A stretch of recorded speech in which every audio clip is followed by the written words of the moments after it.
दोस्तों स्वागत है यूपीएससी प्रिपरेशन ओनली पर। जरा कल्पना मत कीजिए, ये अब हकीकत है। अंतर्राष्ट्रीय बाजार में $1 के बदले लगभग 90 रुपए देने पड़ रहे हैं। कल तक जो रेट 80-83 की रेंज में रहता था, अब लगभग 90 रुपए के आसपास पहुंच जाना सिर्फ एक नंबर नहीं है, ये पूरी भारतीय अर्थव्यवस्था के लिए झटका है। आज की इस वीडियो में हम बहुत आसान भाषा में समझेंगे कि इसका आपकी जेब पर क्या असर है, भारत की इकोनॉमी पर क्या असर है और साथ साथ ये यूपीएससी के लिए इतना हॉट टॉपिक क्यों बन चुका है। सबसे पहले एकदम सिंपल बात समझते हैं। जब हम कहते हैं कि रुपया गिर गया और $1 बराबर 90 रुपए हो गया, तो इसका मतलब है कि डॉलर मजबूत हो गया और रुपया कमजोर।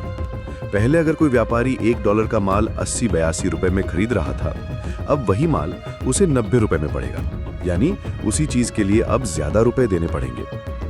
अब सोचिए, भारत की कौन कौन सी जरूरी चीजें ज्यादातर डॉलर में ही खरीदी जाती हैं। कच्चा तेल, गैस, बहुत सी दवाइयों के कच्चे रसायन, मोबाइल और लैपटॉप के पार्ट्स, चिप्स, उर्वरक यानी फर्टिलाइजर वगैरह, इन सब की कीमत डॉलर में तय होती है। जब रुपया गिरता है तो सरकार और निजी कंपनियों को इन्हें आयात करने के लिए ज्यादा रुपए देने पड़ते हैं। नतीजा ये कि पेट्रोल डीजल से लेकर ट्रांसपोर्ट और फिर सब्जी दाल दूध तक सब पर महंगाई का दबाव बढ़ता है। आम आदमी के लिए इसका सीधा मतलब है महीने के बजट का गड़बड़ाना। अब आते हैं उस बात पर जो अक्सर टीवी बहसों में बोली जाती है कि रुपया गिरता है तो एक्सपोर्ट को फायदा होता है। थ्योरी सही है, लेकिन हकीकत थोड़ी पेचीदा है। मान लीजिए एक भारतीय कंपनी अमेरिका को कपड़े बेचती है।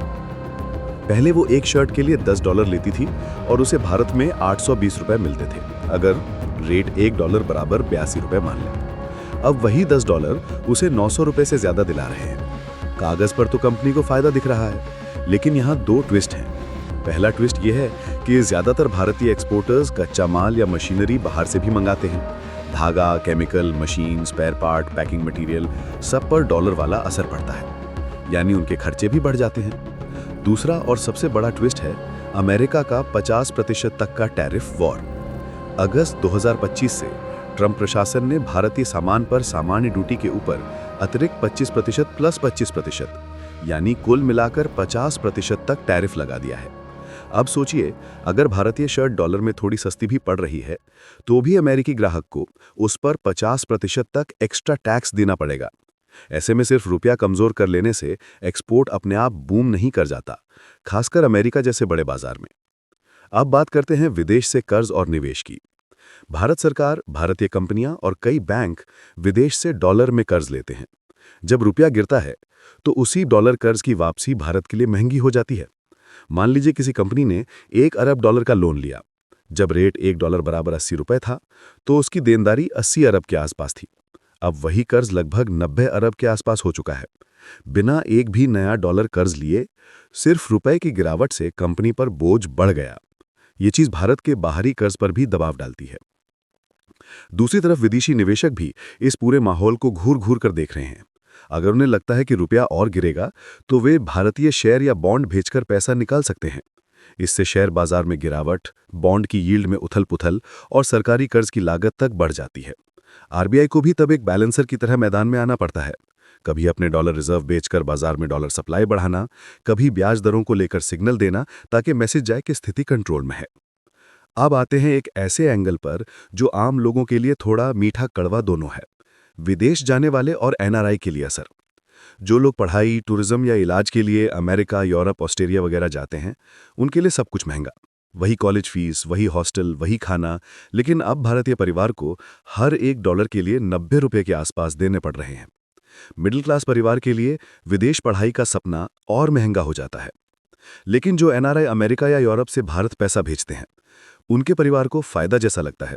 पहले अगर बेटा $1000 भेजता था, तो घर वालों के हाथ में लगभग 82,000 रुपए आते थे। अब वही रेमिटेंस 90,000 के आसपास, यानी रेमिटेंस पाने वाले परिवार को कम से कम कागज पर थोड़ी राहत। अब आते हैं एक और महत्वपूर्ण सवाल पर जो यूपीएससी के लिए भी जरूरी है। क्या सरकार ने जानबूझकर रुपए को थोड़ा गिरने दिया ताकि एक्सपोर्ट को सहारा मिले और 50% अमेरिकी टैरिफ का थोड़ा असर कॉम्पेंसेट हो सके?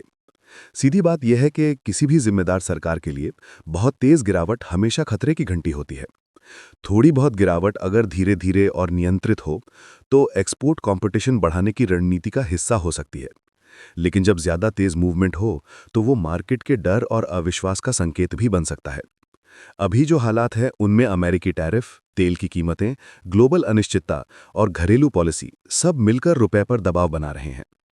भारत के लिए बड़ा सवाल ये है कि क्या हम इस मौके को इस्तेमाल करके अपनी बुनियादी कमजोरियों पर काम करेंगे या सिर्फ डॉलर कितना हो गया कि बहस में फंसकर रह जाएंगे। अगर हम मैन्युफैक्चरिंग सुधारें, लॉजिस्टिक्स सस्ता और तेज बनाएं, स्किल्ड वर्कर बढ़ाएं, पावर की समस्या हल करें और नए market Europe, Africa, Latin America में खोजें, तो कमजोर रुपया भी एक हथियार बन सकता है। लेकिन अगर हम सिर्फ रुपए का नंबर देखते रहें और स्ट्रक्चरल रिफॉर्म्स को टालते रहें, तो महंगाई, महंगा आयात, बढ़ता विदेशी कर्ज और नौकरियों की कमी, ये सब मिलकर आम आदमी की कमर तोड़ सकते हैं। यूपीएससी के लिए पढ़ने वालों के नज़रिए से देखें तो इस पूरे मुद्दे में कम से कम ये कॉन्सेप्ट आपको क्लियर होने चाहिए। रुपया मजबूत या कमजोर होने का सही मतलब क्या है? Current account, trade balance, capital flow और फॉरेक्स रिजर्व पर इसका असर, कमजोर करेंसी, एक्सपोर्ट, इंपोर्ट और महंगाई के बीच का रिश्ता, और अभी के संदर्भ में अमेरिका के 50% टैरिफ और भारत अमेरिका ट्रेड क्राइसिस के साथ रुपए की गिरावट को कैसे जोड़कर समझा जाए। दोस्तों, अगर आपको लगा कि इस वीडियो ने रुपए की गिरावट को आसान भाषा में समझने में सच में मदद की, तो चैनल यूपीएससी प्रिपरेशन ओनली को जरूर सब्सक्राइब कीजिए, वीडियो को लाइक कीजिए और अपने दोस्तों के साथ शेयर कीजिए।